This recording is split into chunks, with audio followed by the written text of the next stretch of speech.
All right, so finally we return to inflammation now. And we're going to talk about specifically the part of inflammation where neutrophils are in the bloodstream and they leave tissue because they're attracted to a site of injury. So, how do they do this? Well, there are four main steps. And the first one is rolling.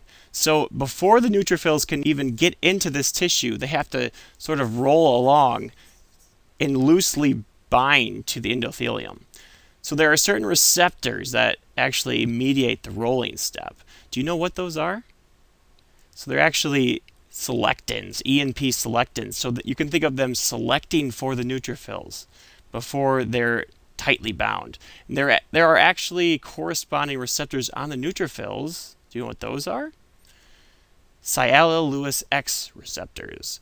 So both of these two receptors on the endothelium and the neutrophils, they bind to each other and facilitate the rolling step. Okay, so that's good. We've got this little neutrophil rolling along, but it's not tightly bound yet. So that's the next step, is tight binding. And just like there are receptors for rolling, there are receptors for tight binding. What do you think they are on the endothelial cells? Intercellular adhesion molecule 1, or ICAM for short. You just got to remember these. It's a little bit hard to remember, but try. And how about the neutrophil? Very good. LFA1, or leukocyte function associated antigen 1. Both of those receptors mediate tight binding. And here's a little integration here. So why are these endothelial cells and the neutrophils presenting these types of receptors? What sort of cytokines are stimulating them? So how about for the endothelial cells first? What do you think? The answer is interleukin 1 and tumor necrosis factor. How about the neutrophils? C5a and leukotriene B4. C5a, remember, was a part of what pathway? Complement. Continuing on with extravasation. So that's very good. We have the neutrophils tightly bound now. So now we need to get them into tissue. How are we going to do this? How are they going to dialyze through the endothelium? Well, the next step is diapedesis. And you can think of this as neutrophils peeking through the endothelial cells because that's actually the receptor that is responsible for this step. So the neutrophils peek through by binding to the PCAM receptors. All right, great. So we've got neutrophils in tissue. Now what? Now they just need to get to the site of injury. And that step is migration. And there are actually several cytokines, chemotactic cytokines, that help beckon or call the neutrophils close to the site of injury. Do you know what those cytokines are? There's actually a very helpful mnemonic that is called CILK, silk. So think of neutrophils being as soft as silk. For some reason, that it's kind of silly, but it will help you remember what draws neutrophils close to injury. So the C stands for, do you know? C5a. So the same thing that helps stimulate the synthesis of receptors on neutrophils actually is responsible for chemotaxis as well. So C5a from complement, the I for interleukin 8. Remember, there's a cleanup on IL-8. The L, I'll give you a hint. It's another thing that actually helped the neutrophils make those receptors to stick to the endothelium. Leukotriene B4, very good. And the K? Kallikrein. Very good. So that is how neutrophils leave the bloodstream and become attracted to injury in tissue. All right, so now it's time to talk about a very important subject, and that is free radicals. So, first of all, what are they? Free radicals are essentially good molecules gone bad. So good molecules like oxygen and water, they've undergone some transformation that left them with an unpaired electron in their outer orbit. This unpaired electron is extremely volatile and very reactive, even with normal substances in your body, like the cell membranes. Oh no. So if they react with cell membranes and damage them, then that is definitely no good and will definitely lead to a lot of cell injury and destruction in your bodies. So that's why they're so important. Where do they come from, first of all? Where do they form? Well, did you actually know, like for example, the superoxide free radical actually forms within your body? What? What type of cell would be so malicious to do such a thing? Well, actually, the neutrophils. Remember how we talked about how neutrophils combat pathogens like bacteria and viruses? Well, they use those reactive oxygen species, remember? And that's what we're talking about. Free radicals are reactive oxygen species. So they will use them actually to kill pathogens, but they've got to be controlled or they can actually harm your own cells too. As we saw with, remember when we saw that?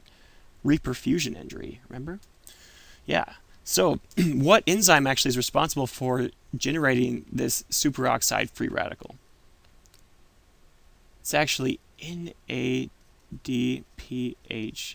oxidase, also known as the respiratory burst. Very good. There's actually another enzyme possessed by neutrophils that can generate another free radical from this superoxide. What is that free radical, first of all? Peroxide. And what's the enzyme? So it's actually superoxide dismutase. So it's dismutating this superoxide free radical. Very good.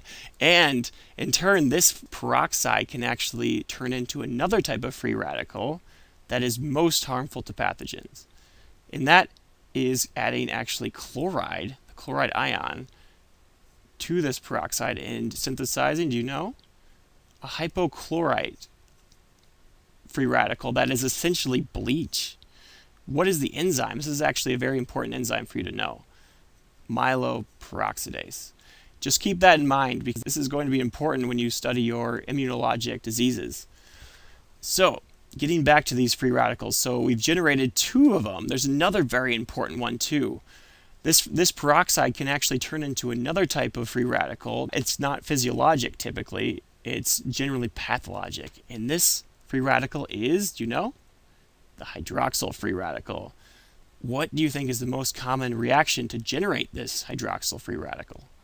It's through the Fenton reaction. And Fenton, the first two letters are Fe, so that makes you think of iron, right? It's because it occurs with heavy metals like iron. So actually this iron gets oxidized, okay? Goes from a 2+ to a 3+. And whenever something is oxidized, another thing must be reduced. So what gets reduced? The other reactant, which is the peroxide. Peroxide gets reduced into the hydroxyl free radical, which is very volatile, very dangerous. You don't want that around. You could also have these hydroxyl free radicals formed from radiation. Radiation can split water molecules and actually split off some of these hydroxyl free radicals too. So that's no good. And a final thing that can actually generate all three types of these free radicals are just drugs. Whenever some drugs are metabolized by your liver, they go through this phase 1 reaction that can actually synthesize all three types of these free radicals and even worse ones that can cause a lot of damage and destruction to tissue. All right, so we talked about how they form and how dangerous they are. Now what? How do we get rid of them, right? That's the main question. That's what I'm asking. So let's start off with superoxide free radical. How do we eliminate this? Well, we actually already mentioned it. What enzyme turns this into this? It's that superoxide dismutase, right? Right. So that will eliminate superoxide and generate more peroxide. But we don't want peroxide around either. So how do we get rid of peroxide? Well, there's two main ways. One is the enzyme catalase, and another is glutathione. And they essentially both do the same thing. There's an enzyme that actually will turn glutathione into its oxidized form, and this is called glutathione peroxidase. So it will oxidize glutathione while reducing the peroxide back into oxygen and water. But here's the problem. We actually have to regenerate the glutathione so it can keep working. So what enzyme do you think will react with this oxidized form of glutathione and turn it back into the reduced form? Well, its name will help you out. It's glutathione reductase. We'll regenerate glutathione. We've learned how to eliminate two types of these major free radicals. How about this third type, hydroxyl? Well, Vitamins is the answer, actually. There's really no better way than the antioxidant vitamins. And the antioxidant vitamins are, here's a helpful mnemonic, ACE. And the most important one for hydroxyls are vitamin C. Now I want to talk about a different type of injury called inhalation injury. So when someone's in a house fire, they're exposed to a lot of smoke. And remember, we said the different kinds of injury that can stimulate inflammation. Well, one of them was burns. So actually, the incredible temperatures of the smoke can actually burn their trachea. And when you look in their mouth, you might see some edema and swelling of tissue. And if they're having trouble breathing, what are you going to immediately want to do? What's the next best step in management? Intubation. And that's an important thing to know for your board exam. So sometimes when injuries are so deep and so severe, they actually form scars. Scars are essentially, here's an example, you'll all probably have them. They're just essentially connective tissue or collagen at sites where there were severe injuries. So here's a scar. You can see it's contracting the tissue. But sometimes there are disorders with scar formation. We talked about them a little bit earlier, but what do you think this is? So we see that where there was a normal scar, there's actually the connective tissue, the collagen has risen. So it's too much collagen, too much connective tissue. What is that called? That's called a hypertrophic scar, actually. So increased growth of a scar. Another example is this. This is pretty severe. What is this? This is a keloid. And the difference between this and a hypertrophic scar is that the keloid actually grew outside of the boundaries of the wound. So outside the boundaries of the initial wound is a keloid. Within the boundaries, too much scar tissue within the boundaries is a hypertrophic scar. Okay, so we've talked a lot about wound injury, but now we're going to start talking about wound healing. So how does it heal itself? All right, so there are essentially three main phases to wound healing. The first is the inflammatory phase. And so this essentially is right after the injury occurs. Certain cells are called in to this damaged or injured or dying tissue. What is that type of cell? The neutrophils, right? That's right. And why are they called in again? Remember? Well, they release, what do they synthesize? Reactive oxygen species, which go and destroy everything in sight and will deal with whatever pathogen or infection or stimulus is triggering this inflammation. So they're like the cleanup cells. Good. And about when do they enter the tissue? About how long after injury? 24 hours typically. That's their prime time. Okay, very good. But they also had to get through, they had to burrow holes through the endothelium in the basement membrane, which, by the way, what type of collagen is in the basement membrane? Type 4 is on the floor in the basement. That's a good way to remember it. So they had to burrow holes through the endothelium, and thus we're going to need to patch up these holes. So coagulation will occur during this phase. All right, very good. Then about 2 days later, 2 days after injury, what cell is going to be predominant here? The macrophages, right? Very good. And you can think of macrophages like the orchestrators of everything. They are the bosses. So they're going to tell other cells what to do. And in this case, they're going to tell the neutrophils that, okay, you've done your job. We're proud of you. Thank you for cleaning up. Now you can go. So how are they going to tell these neutrophils to leave tissue? What cytokines will they release? TGF-beta and interleukin-10 are the so-called inhibitory cytokines. So very good. So, and by the way, how did the neutrophils actually leave? Through what process? You remember? Starts with an A. Apoptosis, right? Right, very good. Okay, so that's awesome. Now we've cleaned up everything. The pathogen has been dealt with. Now we can actually start regenerating and repairing tissue. So that's the next phase, is the proliferative phase. It typically occurs approximately 2 to 3 days after the onset of injury, if everything goes right. So the clots will start to dissolve, and a lot of nutrients and also you can think of them as the renovation team will actually have to enter tissue. So where will these new cells and nutrients come from?